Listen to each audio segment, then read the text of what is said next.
Okay, here we are. The last chapter of this pathway. Very excited. The Pathways of Prayer and Attachment, chapter 26, Sefer of the Yanuka. Guess what? Let's go. I hope everyone's having a wonderful day. Good morning, good afternoon, good night. Kasher. Yesh la'adam derech batfila. So, when a human, a person, a man or woman, when you do have a pathway in prayer, like you figured out how to pray, you're praying correctly, you have your set way of praying that's correct. As we've just learned, there's incorrect ways to pray that they don't get answered. Now that you're praying correctly, I got to button this button over here. Got to be sneeze. Now that you're praying correctly, hu holech betach b'chol yemei chayav. This human who's praying correctly, they go with certainty all the days of their lives. They have bitachon. There's certain, like betach, like there's no safekut, which means doubt. Safek is gematria Amalek. We know that doubt is the same numerical value as Amalek, the nation that tried to destroy us. How did they destroy us? Not by just killing us, but by making us have doubts in reality.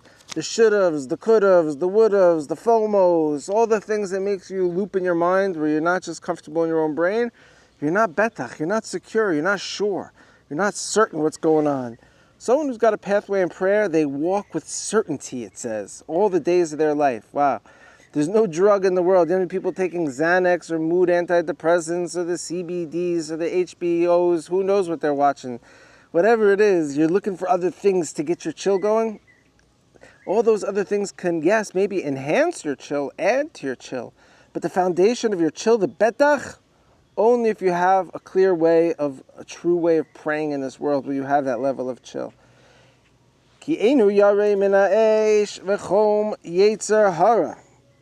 on, I'm going to pull up a pasuk over here while I'm also simultaneously going through this. Okay. Why? You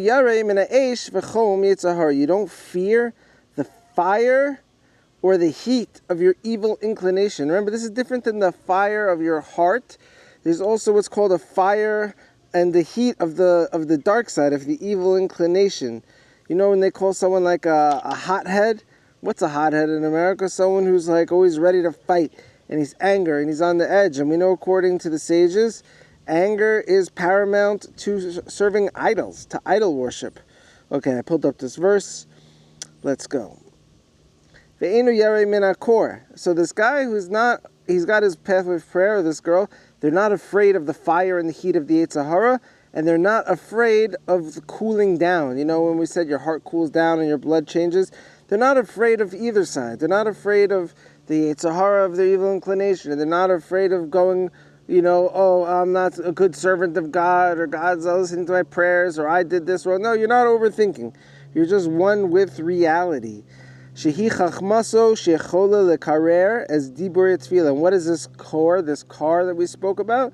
This is your like wisdom, where you ruminate in your brain, you overthink things, and you think you know what's going on, and you confuse yourself.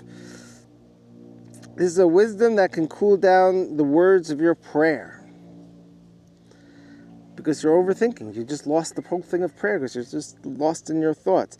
The Kamosha Kasuv Bish Ishayahu, and as it's written in Sefer Ishayahu, I just pulled it up over here. Let's see. Ki tavor b'mayim itra ani uvenaharos lo ish tefucha. Ki selech b'mo'esh lo sekaveh lahava lo sevar bach. So what does this say in Ishayahu? It says, when you pass through water, I will be with you. Through streams, they shall not overwhelm you. When you walk through fire, you shall not be scorched. Through flame, it shall not burn you. God's like giving it through his prophets, like, yeah, when you're going to go in the cold waters and it's over your head and you're drowning, I'm with you. When you're in the fires, I'm with you. So the Yanuka says over here, this verse where it says Eish, when you go through the fires, this is the Eish Zara. This is the foreign fire of the Yetzer Hara. So the Yanuka's like, he's not making this stuff up. He's like, Isaiah the prophet is teaching us these matters. Because when you go through the waters, first he's saying fire. When you go through the fire, and God says, I'm going to protect you. Oh, look at this, a little dragonfly. I don't know if you could see it. A dragonfly just landed. Oh, there he goes. Sorry for the interruption. We're about to wrap up, and every time you're about to wrap up, the Yetzer Hara tries to confuse you. Let's really nail down the point over here, my good friends. So in the verse in Isaiah, when it says fire, it's talking about the foreign fire of the evil inclination. And when it says mayim, it's talking about the mayim hem chachma. So it's your chachma, it's your wisdom that you overwhelm yourself with when you overthink. Hamekareres, which cools down, umarchikaso, and distances you minatfila, from proper prayer. So the Yanuka basically summarizing, saying if you have certainty in your life, because you have proper prayer, you're not going to get overwhelmed by the heat of your evil inclination, and you're not going to get cooled down by the coldness of your own thoughts of rumination. And we're like, oh great, Yanuka, did you just make that up? And Yanuka's like, no, I didn't just make it up. Guess what? It's in Isaiah, chapter 43, verse 2. This is the source. And I'm sure from Isaiah, he's got a source in the Torah and in King Solomon and in King David. This is our ancestral powers of how we stay a strong nation, how we stay so Jedi. All these matters. So we finish this pathway. The next pathway is mind-blowing. I don't even know if I'm going to understand it. So you guys may have to help me understand it as we go along. Otherwise, I'll just call the Yanuka and ask him through someone who's got a phone. The Yanuka doesn't have his own phone. I love you all so much. Have a wonderful day. Over and out.